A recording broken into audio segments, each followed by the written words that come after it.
একটা বড় চুরি হয়েছে এখানে, যে বিহারে আমরা দেখলাম যে আপনি তথ্য দিচ্ছেন টোটাল ভোটার হচ্ছে 7,42,00,000। আমাদেরকে প্রশ্ন তুলতে হবে, নির্বাচন কমিশনকে জবাব চাইতে হবে, তার কাছ থেকে জবাব আপনাকেই দিতে হবে।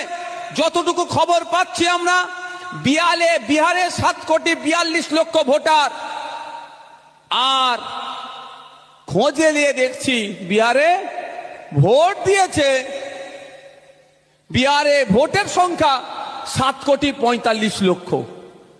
তো 3 লক্ষ কোথা থেকে আসলো? শুধু 3 লক্ষ বেশি নয়, আর একটা বড় চুরি হয়েছে এখানে।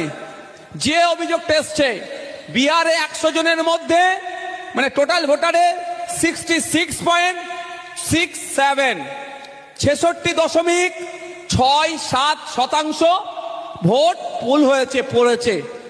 তাহলে এখানে কি দেখা যাচ্ছে 7,42,00,000 ভোটার ভোট দিয়েছে 7,45,00,000, আর ওরা তথ্য দিচ্ছে যে ভোট কাস্ট হয়েছে, পোল হয়েছে 66.67, মানে প্রায় 2.5 কোটি ভোটার এক্সট্রা ভোট দিয়েছে। তাহলে এই 2.5 কোটি ভোটার কোথা থেকে আসলো? কোন কবর থেকে উঠলো? কোন শ্মশান থেকে উঠলো? কোথা থেকে আসলো? এর জবাব কিন্তু আমরা কি করব? আমরা যেমন আমাদের ফর্ম ফিল আপ করে জমা দিচ্ছি, তার সাথে সাথে কেন্দ্রীয় যে নির্বাচন কমিশন আছে, ভারতের নির্বাচন কমিশন, তার কাছ থেকেও আমরা চাইব এর জবাব আপনাকে দিতে হবে।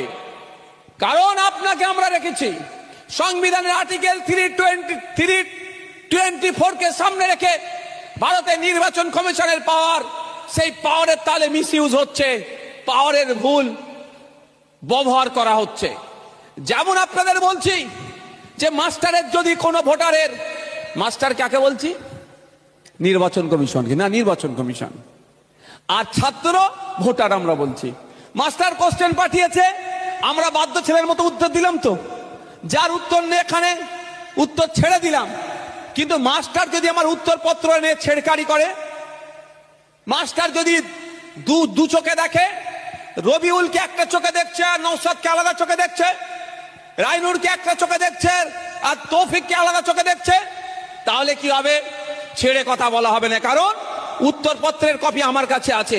তখন তো আমি চ্যালেঞ্জে যাব যে আমিও সঠিক উত্তর দিয়েছি, রবিউলও সঠিক উত্তর দিয়েছে। 10-এ রবিউলকে আপনি 10 দিলেন, আর 10-এ আমাকে কেন 2 দিলেন?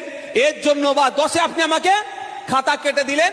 তার মানে কোনো বৈধ ভোটারের যদি অবৈধ